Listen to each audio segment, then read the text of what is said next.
It's the kind of story that starts small, a short TikTok, a casual podcast comment, and somehow snowballs into a full-blown league controversy. Sophie Cunningham probably didn't think she was lighting a match that would spark a wildfire, but here we are, the WNBA, already dealing with heated debates about officiating, player safety, and leadership, has now made her to face a new and very public standoff. If you're here for the real story and not the filtered version, subscribe. And if you're sticking around for the next meltdown, you better definitely subscribe. It began with that TikTok. Quick, unfiltered, and unmistakably Sophie. She didn't disguise her frustration. She didn't wrap it in PR-approved language. She called the referees useless. It was blunt, it was emotional, and it was the kind of raw honesty that fans don't often get to see in professional sports. The WNBA's response was swift. $500 fine. That's not a number that's going to bankrupt anyone, but it's a slap on the wrist with a clear message. Speak out like this, and it'll cost you. In theory, that might have been the end of it, but Sophie didn't stop there. On her podcast, she talked about the fine. She talked about officiating. She even acknowledged that refereeing is hard, that no one expects perfection. But she also doubled down on her belief that the WNBA has an officiating problem that needs addressing. And for that, another $1,500 fine. Just like that, the total hit $2,000. The league might have thought that doubling down on punishment would send a warning to other players. Instead, it did the opposite. The fines became the story. And in the modern sports world, once the story catches fire, it's almost impossible to control. Fans didn't just vent on social media. They organized. GoFundMe campaigns popped up to pay Sophie's fines. Petitions began circulating, calling not only for the WNBA to refund the money, but also to commit to better officiating and more transparent accountability. The outrage wasn't just about Sophie. It was about what the fines represented. A league that seems more interested in silencing criticism than fixing the problems that criticism points out. And those problems, they've been simmering for years. Ask any player, and you'll hear a version of the same complaint. Inconsistency in calls, especially in high-intensity moments. A foul in the first quarter might be ignored in the fourth. Some stars seem to get calls automatically, while others can't by one no matter how obvious the contact. For a league trying to grow its fan base and market its stars, that inconsistency is deadly. Sophie's case just happened to be the perfect storm. She's not a rookie afraid to step out of line. She's not a superstar whose words would immediately set off a league-wide PR crisis. She's a respected veteran, tough and outspoken, with just enough edge to make her opinions feel authentic rather than rehearsed. And when she said the quiet part out loud, fans recognized something they've been feeling for a long time. The disconnect between what the league says publicly and what's happening on the court. What makes this even more damaging for the WNBA is the timing. The league is in one of its highest-profile seasons ever, thanks in large part to the surge in viewership driven by players like Caitlin Clark, Angel Reese, and Aya Wilson.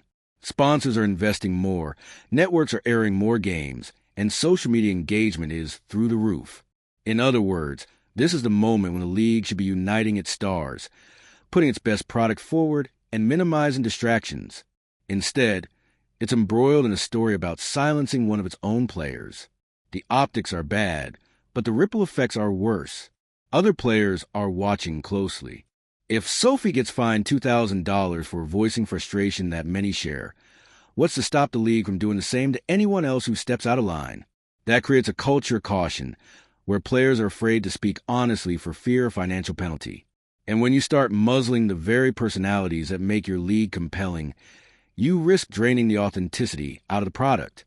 It's worth noting, too, that the WNBA has been dealing with criticism about player safety, an area directly connected to officiating. Physical play has always been part of the league's DNA. But recent seasons have seen an uptick in borderline hits, hard screens, and uncalled contact that has resulted in injuries. When players like Sophie raise concerns about officiating, they're not just talking about bad calls. They're talking about situations that could shorten careers. That's why the league priorities are under such intense scrutiny right now. The perception is that it will move mountains to protect its image, but won't take the same urgent steps to protect its players.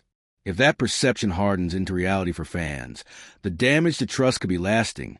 For Sophie personally, this incident might end up being a strange kind of boost. Her podcast has seen a surge in attention since the fines. More people are tuning in to hear her unfiltered takes. The GoFundMe campaigns have turned into grassroots marketing. She's being hailed as someone willing to put her money where her mouth is, literally. But for the WNBA, this feels like a self-inflicted wound. Had they handled the initial TikTok quietly, maybe a private warning, maybe a conversation about airing grievances constructively, it might have faded away. Instead, their decision to stack fines turned it into a national conversation about leadership, transparency, and the role of player voices in shaping the league. In the days since, the league office has tried to downplay the situation. Statements have been vague, focusing on upholding professionalism and maintaining respect for officials. But the reality is, fans aren't buying it. They see a league that's cracking down on criticism while some of its most important issues, from officiating standards to player protection, remain unresolved. And that's the bigger problem. This story isn't just about Sophie Cunningham. It's about a league at a crossroads. The WNBA can either embrace this moment, take the criticism as a catalyst for change, involve players in reforming officiating standards, and show that it values transparency, or it can keep doubling down on controlling the narrative. One path builds trust. The other risks alienating the very people who have been driving its recent surge in popularity. Right now, the choice seems obvious to fans. But whether the league sees it the same way, that's the real question. Because if the WNBA continues to find its way through criticism while sidestepping reform, the next Sophie Cunningham moment won't be a surprise. It'll be inevitable. And eventually, it won't just be fines making headlines. It'll be players walking away, sponsors asking questions, and fans deciding their passion is better spent elsewhere. The irony? All of this started with a 30-second TikTok. And yet, that small spark may have exposed one of the biggest cracks in the league's foundation. The moment you really sit with the Sophie Cunningham situation, you start to realize it's not just a player gets fined, fans get mad story. It's about the power struggle in the WNBA, who gets to control the narrative, whose voice matters most, and what happens when a player's honesty threatens the league's carefully polished image. Sophie's case hits so hard because it's not coming from a rookie trying to make headlines or a superstar looking to force a trade. She's the kind of player who has built her career on hustle, toughness, and a reputation for telling it like it is. She's not protected by a massive endorsement deal that insulates her from criticism, and she's not desperate for media attention, which means when she speaks, it's because she feels it's necessary, not because it's part of some calculated PR move. That's what fans connected to. They could feel the authenticity behind her words. This wasn't just someone venting. It was someone put her neck on the line because the problem has reached a point where staying quiet feels worse than paying a fine. The irony is that Sophie's critique wasn't even laced with profanity or some over-the-top tirade. She didn't launch personal attacks against specific refs. She simply called them useless in the context of a bad game. Strong? Sure. But in a league that markets itself as bold, competitive, and willing to push boundaries, it's not exactly out of step with the brand. That's what makes the WNBA's reaction feel so out of proportion. By immediately moving to fine her, and then doubling the fine after she discussed it publicly, the league sent a message that the image of officiating matters more than the substance of the complaints about it. And when you look around at some of the other issues plaguing the league, dangerous fouls going unchecked, inconsistent enforcement of rules, repeated fan concerns about game quality, it starts to feel like the priorities are inverted. Players aren't blind to that, and neither are fans. There's already a sense that the WNBA has been slow to adapt to its own growth. With bigger audiences comes more scrutiny, and with more scrutiny comes a need for transparency. Fans expect to hear honest opinions from players. They expect the league to acknowledge flaws and outline steps for improvement. The WNBA's current approach, tightening the lid instead of fixing the leak, feels like a page out of an old playbook that doesn't work in the modern media environment. And here's the thing. This league has been built, in large part, on the personalities of its players. The fans know these athletes, follow them on social media, and feel connected to them in a way that's different from the NBA's superstar-driven model. That connection thrives on authenticity. When the league punishes authenticity, it risks turning that relationship into something transactional and hollow. Look at what's happened since the fines. Sophie's podcast numbers have spiked. The GoFundMe campaigns haven't just raised money. They've created community moments where fans feel like they're part of the fight. Social media posts defending her are getting massive engagement. Even players from rival teams have liked or commented on her content, a subtle but telling sign that her frustration is shared more widely than the WNBA would like to admit. It's also worth noting that her timing unintentionally amplified the impact. Right now, the conversation around officiating is already hot, thanks to other incidents involving physical play against stars like Caitlin Clark and Angel Reese. There's a general sense that the league's most marketable players aren't being adequately protected, which directly ties back to officiating. Sophie's comments didn't just drop into a vacuum. They landed right in the middle of a storm. By punishing her so publicly, the league essentially told every player, "Don't even think about joining this conversation." But that's not how athletes work, especially in today's media climate. If anything, it's more likely to push them to find creative ways to get their points across without triggering fines. That could mean more cryptic social media posts, more subtle digs and interviews, or more reliance on player-driven content platforms that the league can't control. What the WNBA might not realize is that this could spiral into a much bigger problem. Once players feel they can't speak openly through official channels, they'll take their grievances directly to fans, bypassing the league entirely. And once that pipeline is established, it's hard to close it again. From a leadership perspective, this was a missed opportunity to show growth. Imagine if, instead of issuing fines, the league had invited Sophie to sit down with officials and leadership to talk through her concerns. Imagine if they had announced a review of officiating standards, paired with a public acknowledgement that they value player feedback. Not only would that have defused the controversy, it would have positioned the WNBA as forward-thinking and responsive. Instead, we're watching the opposite unfold. The league looking reactive, defensive, and tone-deaf, while the player at the center of it all gains even more credibility with fans. It's a PR case study in how trying to stamp out a story can make it 10 times bigger. Another interesting layer here is how this might affect the next generation of players. Rookies and younger athletes are paying attention to how the league treats its veterans. If they see someone like Sophie, who has put in years of service, earned respect across the league, and carried herself as a professional, get fined for speaking honestly, it sends a clear warning. It tells them that towing the company line is valued more than speaking truth to power. Over time, that can erode the very culture the WNBA has been trying to build. This is supposed to be a league that empowers women, that celebrates individuality, that embraces activism.